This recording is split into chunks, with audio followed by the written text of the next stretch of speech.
Yeah. My name's Ed. What's your name? Ed is my name. Ed, I'm Leo. Nice to meet you. Ed is my name. Such a weird way of saying it. Right. Oh, good. Okay. Hey, Leo.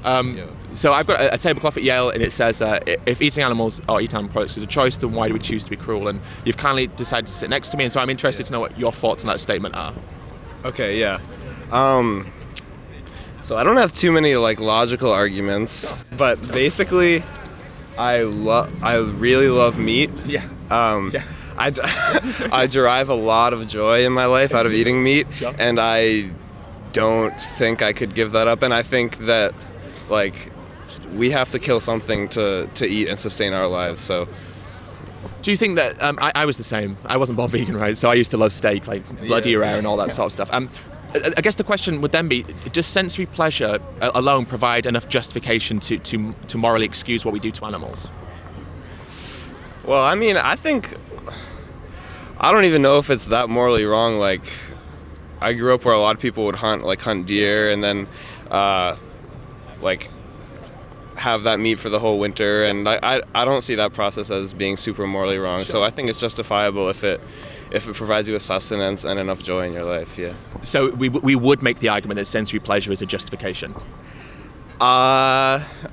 That does not sound good. Doesn't sound good, but when we simplify it down to taste, that's the argument that we make, right? I guess that's the argument I'm making, and it's definitely not right. Can we apply that because we've got to apply it consistently, right? If that's the moral standard, then that has to be consistently applied. And so, are there any examples you can think of where sensory pleasure does not provide justification for something that we do? Probably. Maybe even this example. I might honestly not be in the right here, but I really have to go to class now, but this is my closing statement, is that I'm probably wrong, but I don't think I could be a vegan. I used to say the exact same thing, but I'll check it out. Anyone could be surprised, right? And that you've got nothing to lose from China. Get some Beyond Meat burgers, you know? I'll try it. I like falafel. Who doesn't love falafel? I love falafel. Who doesn't?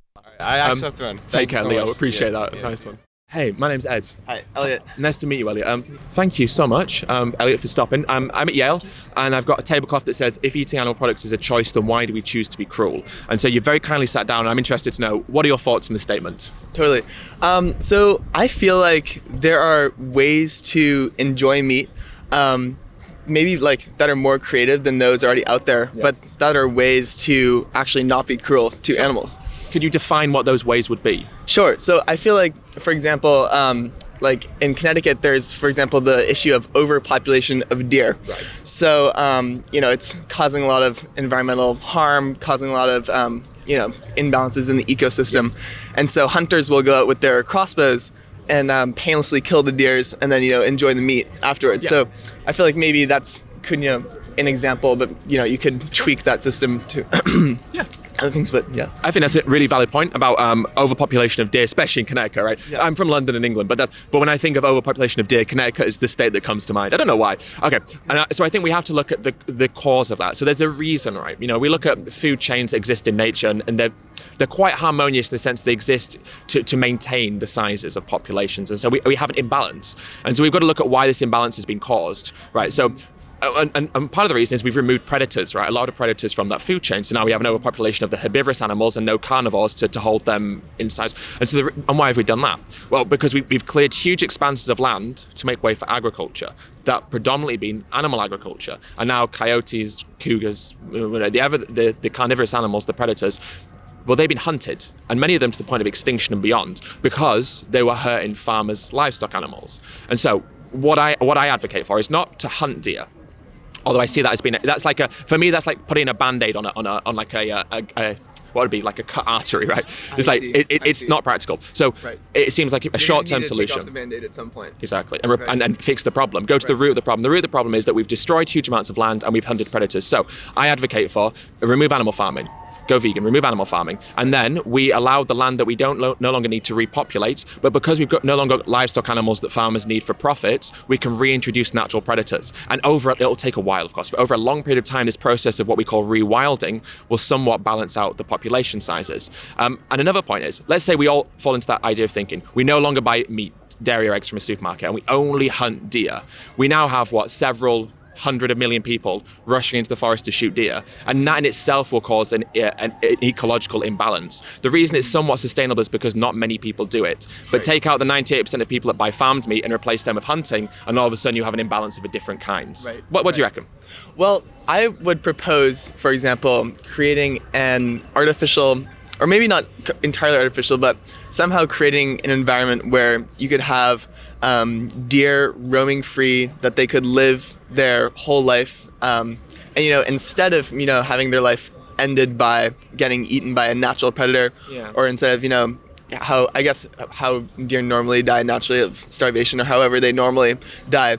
I feel like maybe we could, as humans, step in and then kill them to eat, and I guess I would but they would still get to live their whole life in their natural environment. I believe I see, and the logic I think is very clear. Like, I think you've been very logical, but I believe that logic is being applied slightly disingenuously, in the sense of where we're almost using like the idea that we want to help the deer as a justification to kill them. Now, nature is of course incredibly cruel. There's no denying that, right? And many animals die in horrible ways. But that is nature, and that is the way that the world is designed to be. And so I don't believe that we should then hunt deer because we say, well, they could die in a more painful way. I think, well, many deer who we hunt wouldn't be killed in that way. And then if we hunt mother deer, leave the children, there's a whole host of ethical implications, which would mean that morally we would still be somewhat, I would believe, deficit, morally bankrupt in that way. Right, Whereas right. if animals in the wild naturally hunt to kill, well, that their blood is not on our hands directly.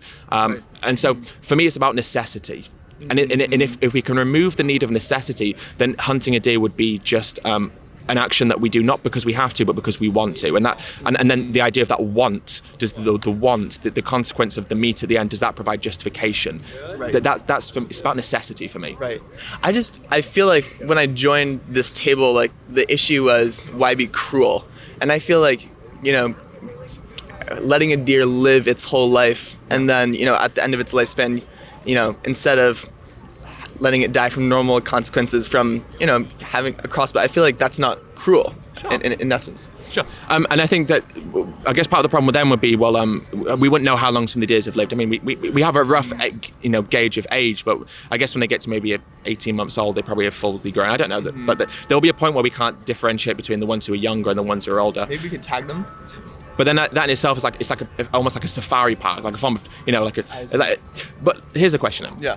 Do you only eat hunted deer? No, not at all. Right. It's super hard and expensive to get. So that's well, that's another thing. So it's a financial problem. Right. So then we have an socioeconomic issue. Right. But then by your own admission, and if you're not only eating hunted deer, I don't know if you eat any, but if you're not only eating hunted deer, then you are partaking in an industry that we could deem to be cruel then.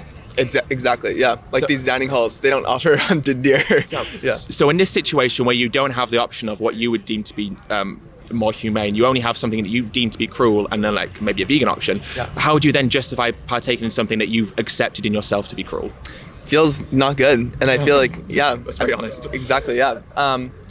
And I think I can do my best to find meat that is treated the most humanely available, but that's honestly the best I can do. I can't do anything more than that. And it's interesting that we use most humanely or more humanely, but we don't say objectively humanely. We just say, well, it could be worse. Yeah, but then surely the most humane thing to do would be to buy the Beyond Meat burger. Right. That would be more humane than buying the ethically reared food. Yeah.